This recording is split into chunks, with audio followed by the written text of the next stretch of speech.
For this video, we're gonna talk about how we all live in philosophical presumptions all day long without being aware.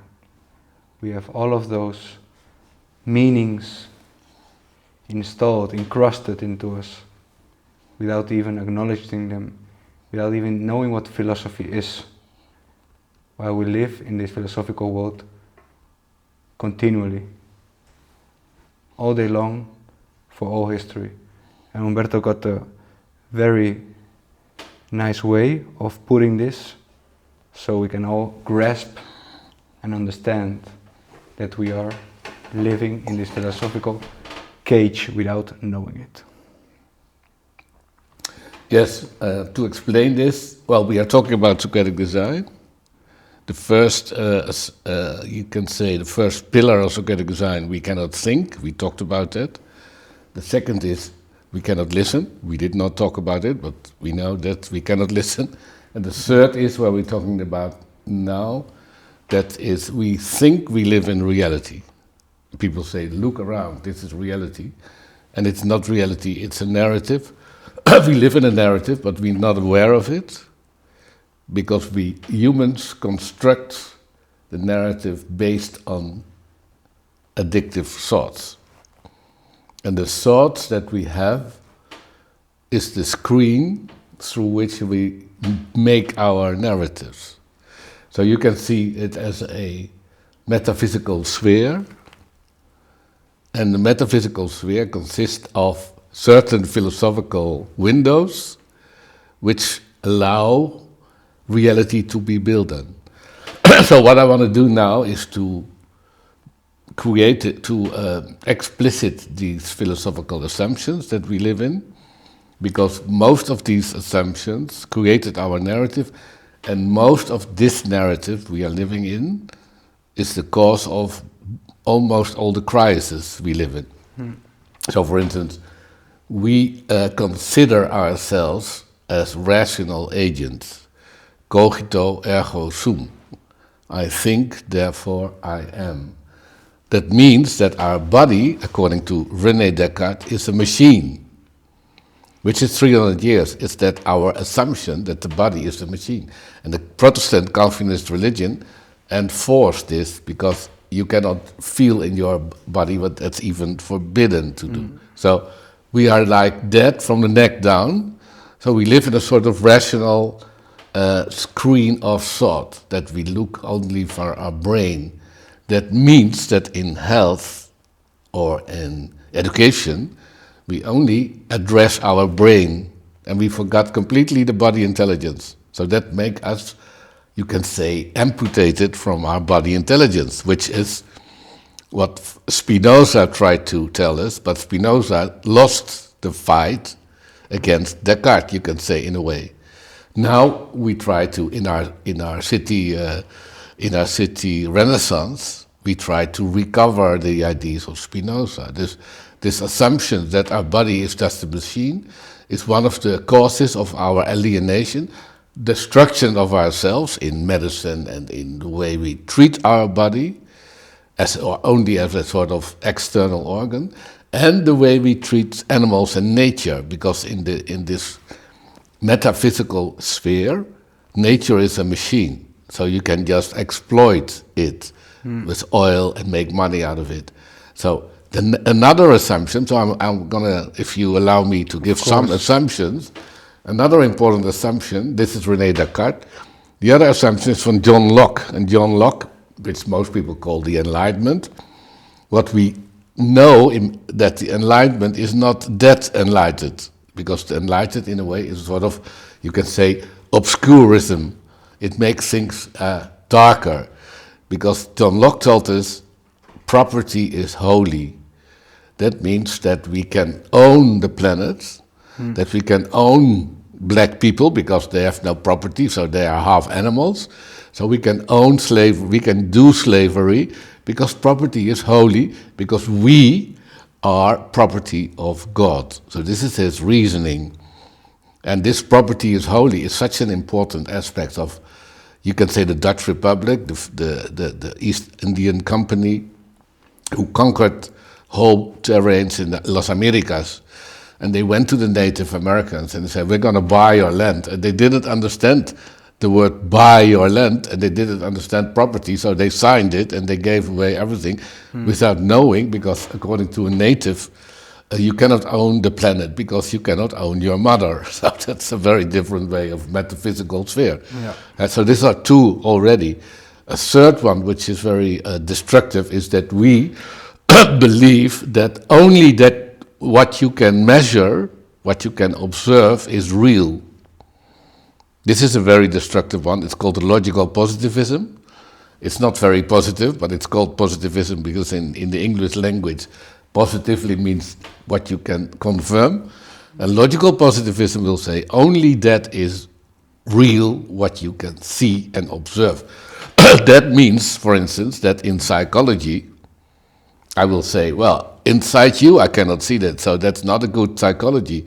I can observe your behavior, and, well, I make it a little bit a joke, but I can observe you are moving too fast, you're asking too many questions, you want to go to the toilet too much in a classroom, you got deficiency disease, hyperactivity disease, which is just an invention by looking at people. And they discovered this because children that are born in August get higher diagnosis than children born in September because they enter older in the school. So this is complete fake, but we believe in this measure is knowing. So when somebody says, I can improve the city, then they will immediately say, prove it. You can improve it, prove it. What data, which, when, what, and how, against what sort of cost. Yeah. Another very important assumption is Thomas Hobbes.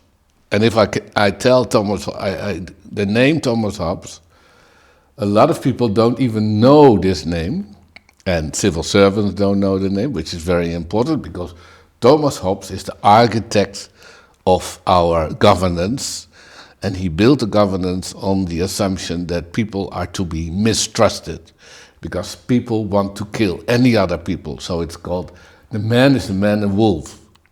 So every man wants to kill every other man to own all the stuff the other man has.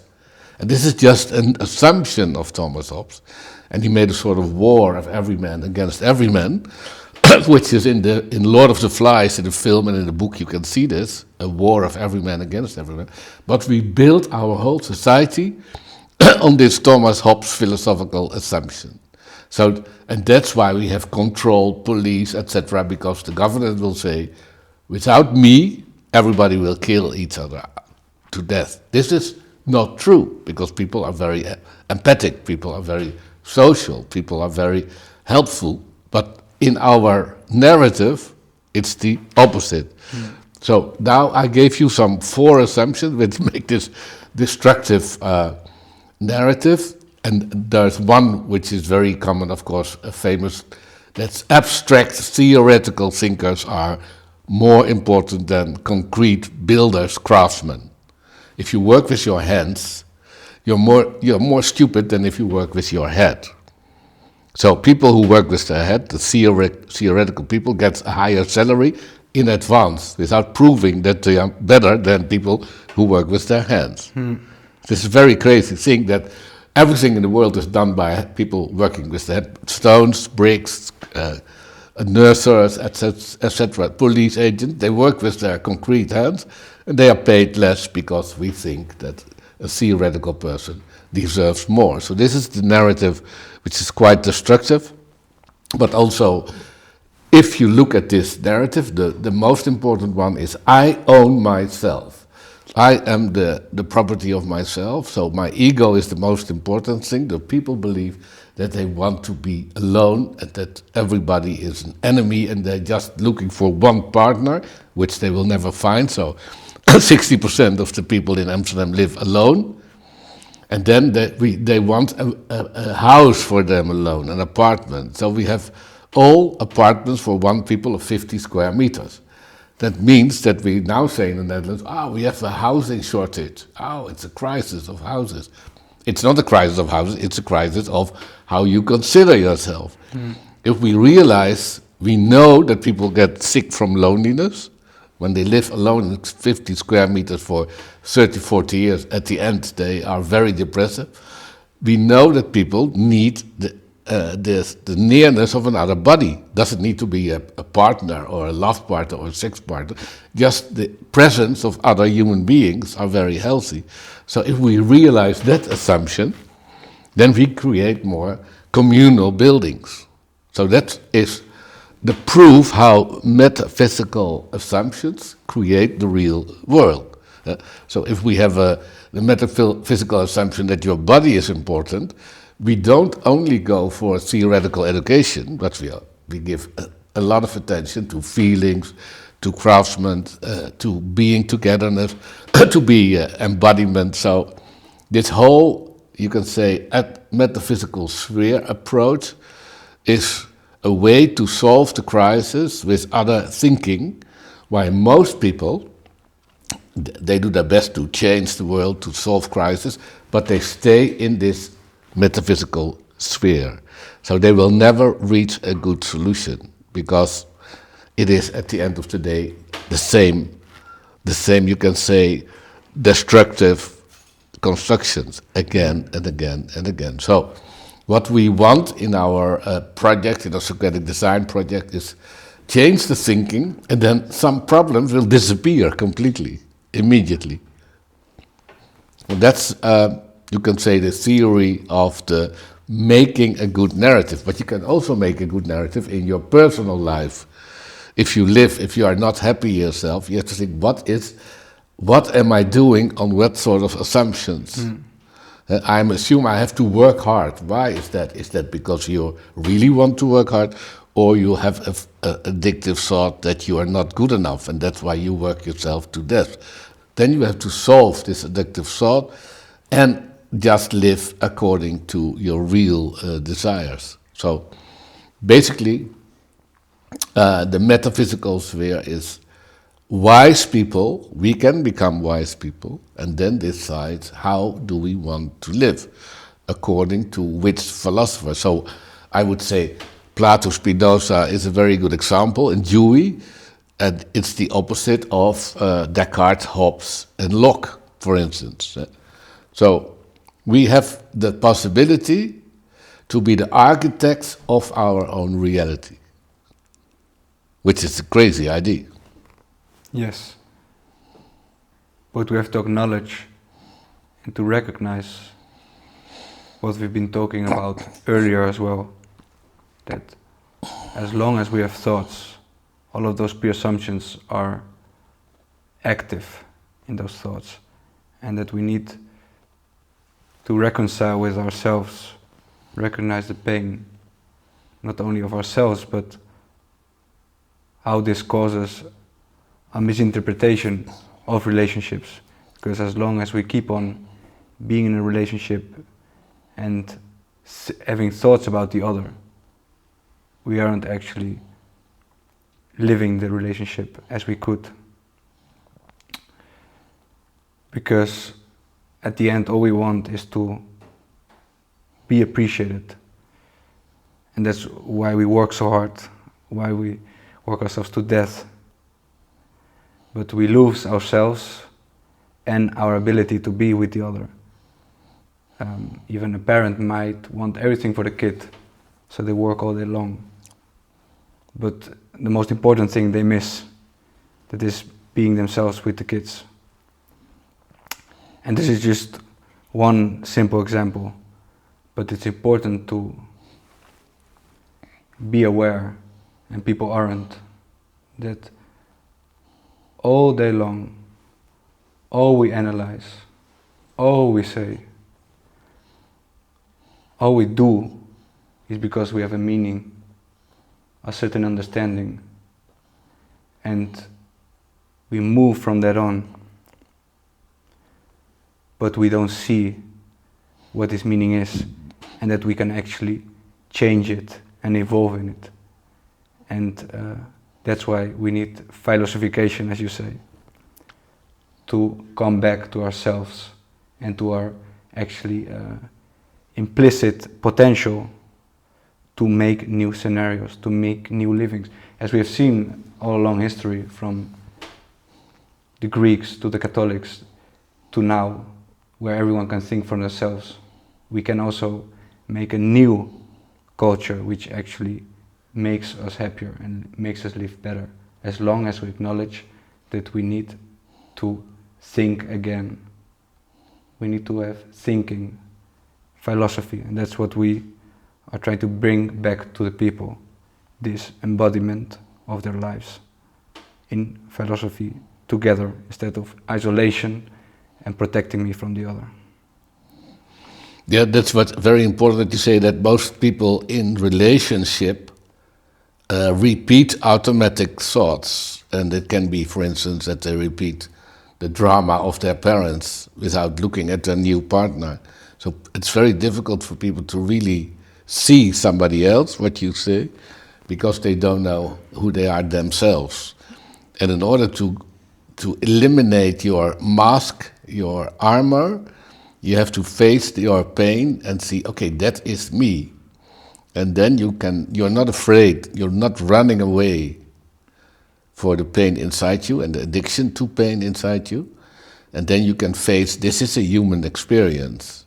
So what I want to stress here is that we, like Plato, like Spinoza, like Dewey, we can discover in ourselves not the real Tino or the real Umberto, but this is human experience. Exactly. So, like all the deers and all the birds are birds, like we are humans, can have the human experience, and that means that the truth exists. And it's very difficult to accept for a lot of people. People will say everybody has his own truth and that sort of stuff, which is basically a sort of comfortable idea, let everybody go in his own way, and then we have a sort of, that's a fascist, and that's a modernist, and that's a socialist, okay, everybody is okay. No, we can struggle for what's true, but we can only struggle that if we leave behind wrong metaphysical assumptions. So the metaphysical sphere, we can make them broader, and at the end of the human experience, it's as broad as the whole nature, the whole universe. Exactly. So that's a thing of David Bohm. He would say that we had the wholeness is accessible. So I would plead that people believe I can search for the truth in myself. Yeah. And just to acknowledge that right now, I think it's important to see that we live in a certain framework right now, and we've also lived that all along history. And when we look at history, we can recognize that. And we say, the Catholics went all to the church, they had all those beliefs. But to see that now we also have a lot of beliefs, although they are different.